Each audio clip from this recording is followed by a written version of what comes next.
What's up YouTube, Capital G here, giving you guys a quick card discussion on the Artifact engine and why I think this engine has been wildly overhyped and dare I say overrated in competitive Yu-Gi-Oh! Over the past weeks or so. Now let me just say, the purpose of this video is not to trash the Artifact engine or to tell you you are wrong for playing it. I just want to give my 2 cents and clear up some misconceptions, because I've heard so many players say that you have to run Artifact and a lot of kind of like anti-meta decks, or basically anything that isn't Thunder Dragons or Sky Strikers. I've seen people say that it's absolute freelo if you resolve Artifact Scythe, or that it's an auto win against every deck in the meta, and I just could not disagree more with a lot of those sentiments. So first off, why are people running artifacts right now, and what is the Artifact engine? I think most people understand what the Artifact engine is, but just for those of you guys who are living under a rock, the Artifact engine can include generally 3 copies of Artifact Sanctum,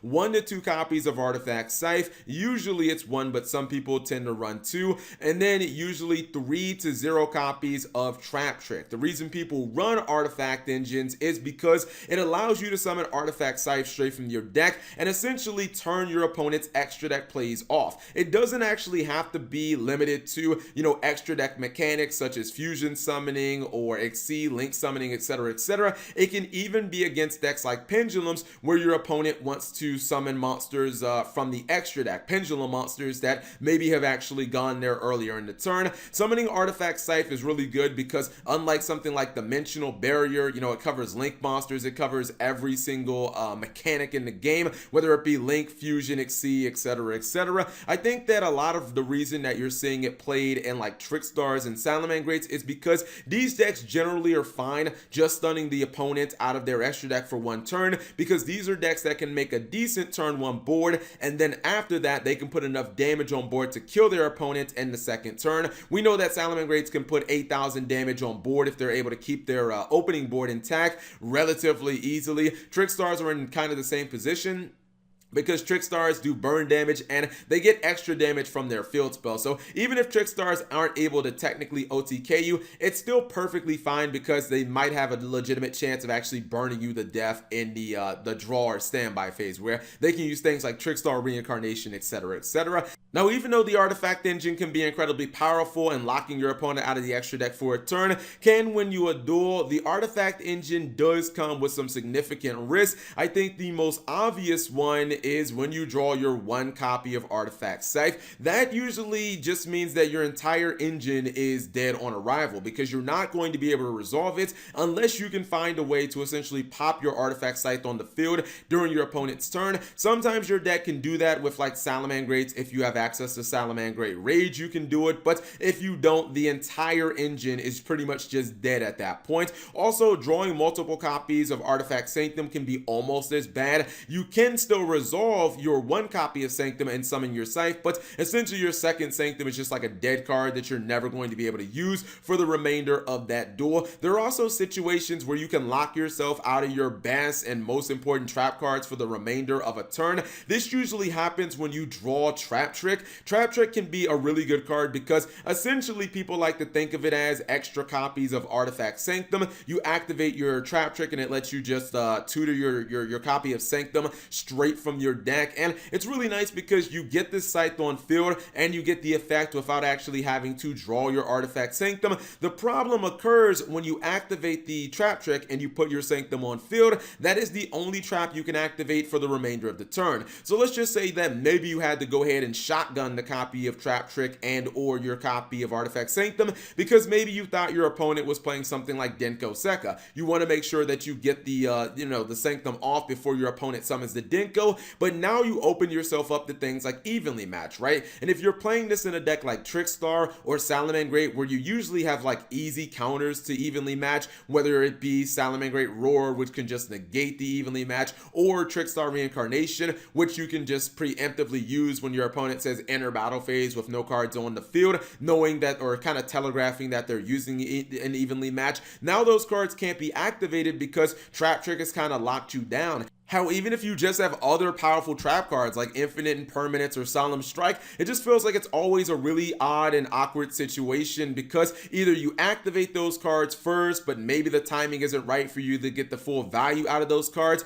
or you basically activate your trap trick and then you lose the opportunity to use those cards for the remainder of the turn, and maybe later in the turn, the situation arises where it's like, man, it would have been perfect to use that card at that time, but trap trick is now locking you down. I want to also talk about the artifact engine kind of from the whole perspective of the meta, not just from one or two decks that you might see when playing against the meta. So first off, let's talk about Sky Striker. Sky Striker is one of the most popular decks in the meta, and honestly, I don't think Artifact Scythe is really all that good against it. I think that a lot of times Sky Striker players will still be able to activate all their spells, which really is the lifeblood of that deck, and even if they aren't able to get Shizuku and Kagari on board, they're usually just going to summon Ray, they're going to link summon during your turn, they're going to go into Kagari, and even if you're trying to put the pressure on them and try to OTK them, well, Kagari can stop an attack, and then also they can get Ray from the graveyard, and that can stop an additional attack. So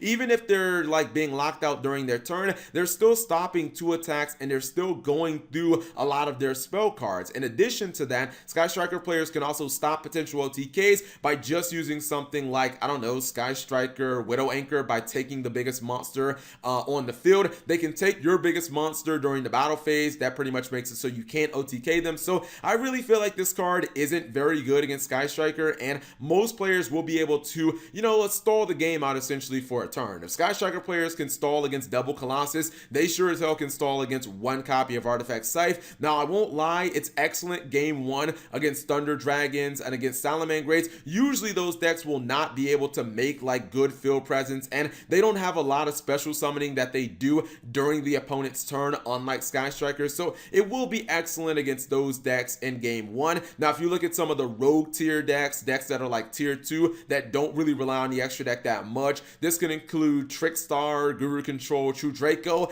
It's borderline unplayable. Obviously, those decks do not rely on the extra deck at all. I mean, hell, True Draco doesn't even run an extra deck. So when you look at the full context of the meta, is it really worth running an engine that sometimes can be like 8 or 9 cards just for, you know, 2 good matchups when across the meta, it's really not that good against the rest of it? And really, when you look at like games 2 and 3, I actually think that the engine gets progressively worse even in your good matchups, right? So let's just say that you're playing against decks like Thunder Dragons and Salamangreats, where you're looking at the artifact engine, you're like, man, Scythe is really good against these decks. When you think about games 2 and 3, once people realize that you're playing the artifacts, they're going to start siding in things like Dino Wrestler Pankatrops and Vanity's Fiend, Phantasme. If they're not playing that in the main deck, essentially they're trying to look for field presence without going into the extra deck. I feel like all of these cards essentially counter the artifact engine because, number one, cards like Vanity's Fiend can just stop the artifact engine in its tracks, or basically your opponent can just put monsters that are bigger than Artifact Scythe like Phantasme and Dino Wrestler Pankatrops without actually having to go into the extra deck. And it kind of stops your whole theory of being able to kill them during your turn, because if your opponent has a Pankatrops that's able to run over the Scythe and then pop one of your monsters, now the chances of you actually killing them during that turn is not going to be very high. Phantasme is kind of the same exact thing. Even if you Scythe your opponent